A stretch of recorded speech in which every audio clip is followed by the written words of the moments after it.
Dear students, we're just going to cover units 9 and 10 in this particular lesson.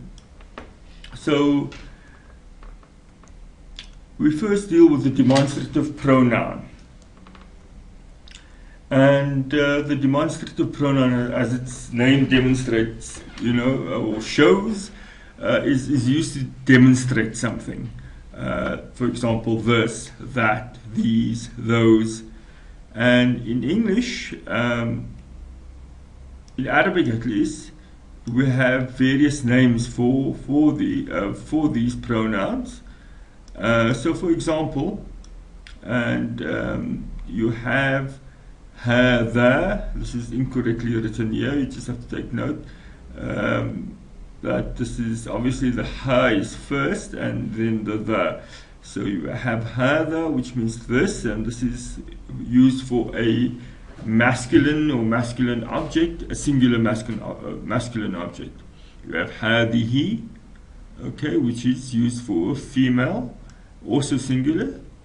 And then you have what is called duals, for two objects, هذان, which is male, هاتان, female. All these kind of things you just need to get used to. Unfortunately, you just have to repeat it and particularly use it in sentences. So when you use it in sentences, or when you looking at sentences, then you look at what function does هذا or هذان or هذه perform in the sentence, and as you read you get used to those particular functions. For the plural, we have هؤلاء, which is these, okay, and these.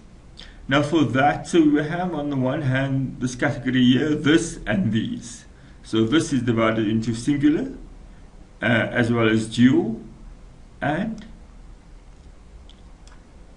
these plural, three or more. So it's هؤلاء, and this is used interestingly for both masculine and feminine. Okay, then we have that. So we have this the other category is that. So we have that, which is ذلك, male, tilka, female. Both are singular. And then again we have Julia as well. Very, very rarely used. You actually don't need to worry about this. This is just put, for completion, ذانك and تانك. It's very rare you're going to actually you're actually going to get these two words. So really don't worry too much about them. And then you also have this word, which is أولئك, which means those. So you have that and those. أولئك, that's very common.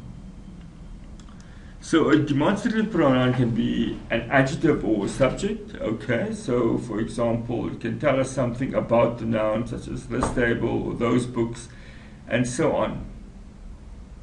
However, and this is very, very common, of course, but it can also be used as a subject of a sentence. Like in English, we can say, this book is good. There, this is an adjective, but it describes the it says something about the noun book. But we can also use it as a subject. This is a book, or these are the tables. So then it's used as a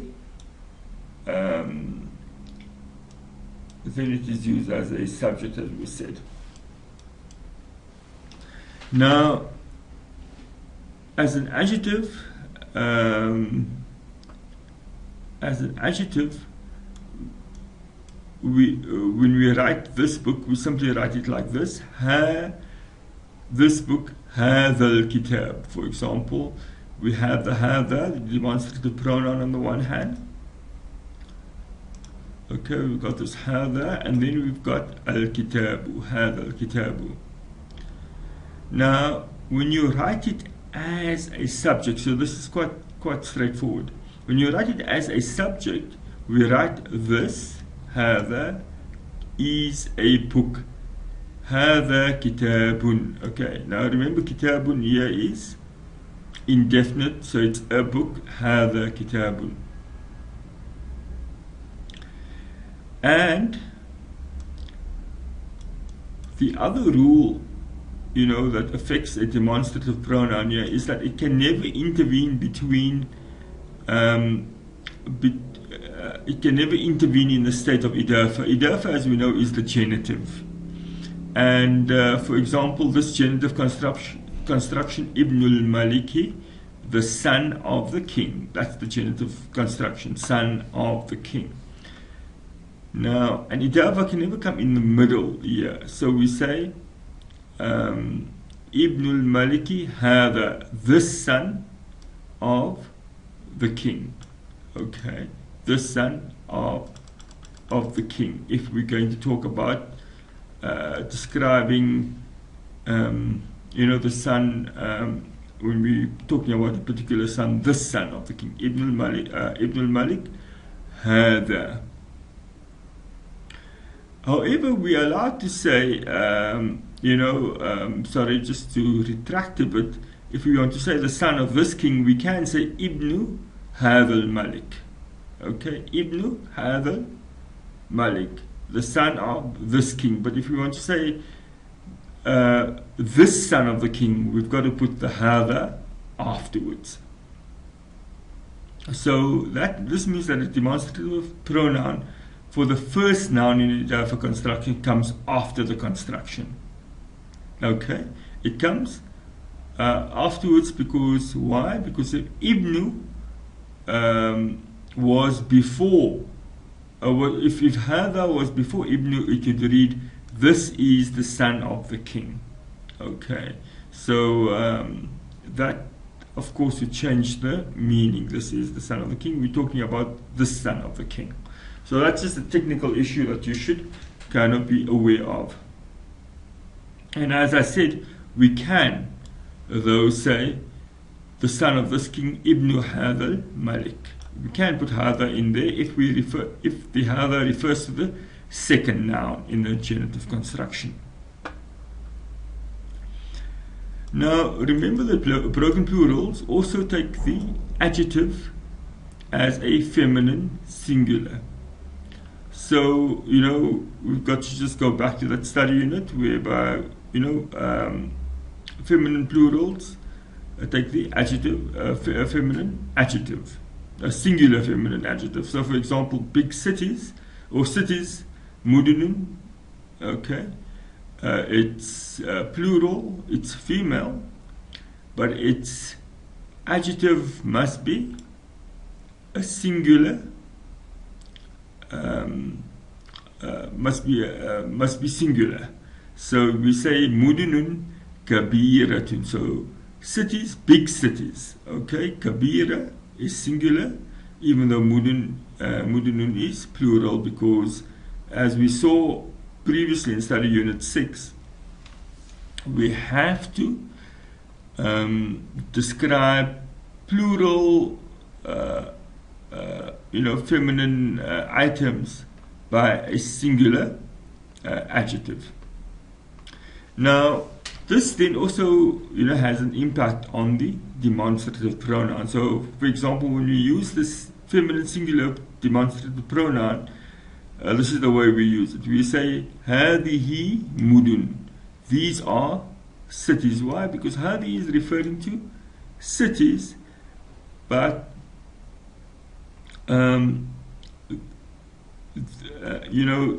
it's describing cities, and therefore it has to take the singular form.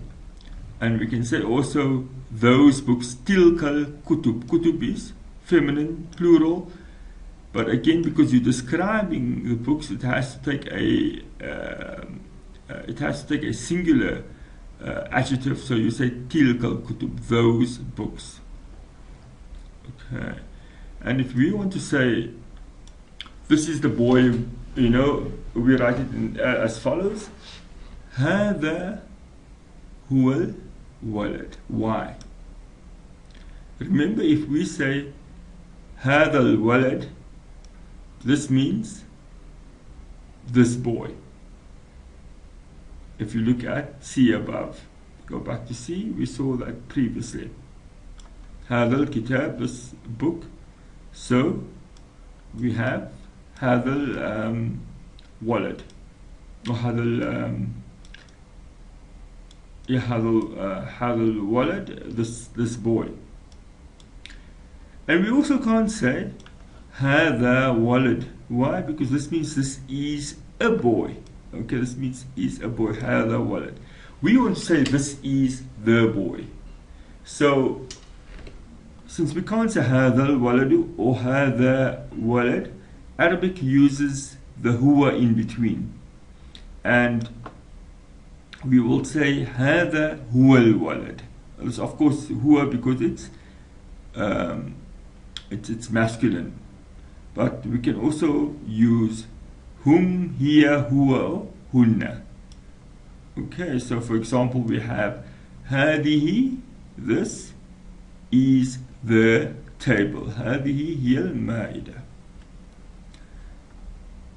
Okay, so next we have an interrogative, the interrogative noun, and this refers to sentences that ask, that begin with a question, in a sense. What time is it? How are you? Which, when, so and so on. So for example, or how much should I go? So not how are you, but how much. So we have what? We have ma or mother. You can use both. Which, ayu, okay. And for a female, which, ayya. We have kam, how much, and we have man, who. So man, kam, mother, ma, these are indeclinable words. This means that these words will always be as they are, no matter how they are used in a sentence. Now, ayyatun is a declinable noun. That means it can take a different sound. And here already we see ayyatun is used for masculine, feminine, sorry, and ayyun for masculine. So, the other thing is that ayyun, ayyatun, and ayyun take the nouns that follow them as an idafa, as a genitive. So for example, if you're going to say which girl, now girl is of course feminine, so you're going to use ayya, ayyatun.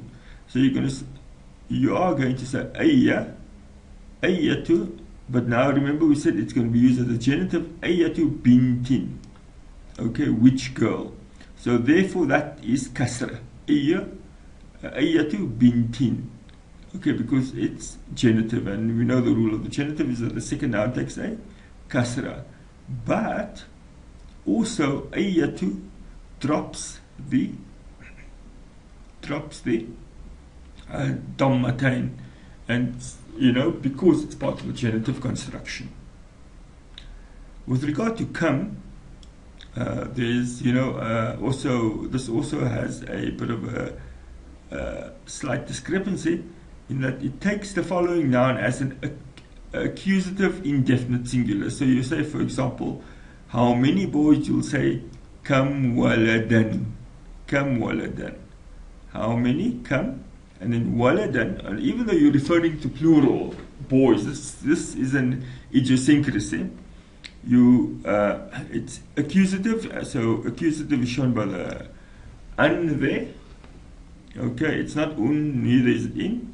It's indefinite. Waladan, it's not it's a fathatain, and that shows that it's accusative. It's an, in other words, it's not a. And finally, it's singular. This is the most interesting part. Even though you're saying boys, you're saying walad, okay, which is a boy. But that's just an idiosyncrasy of kam. And you can just take note that limada or lima both mean what. So let's end that for now, and we'll do chapter 10 separately.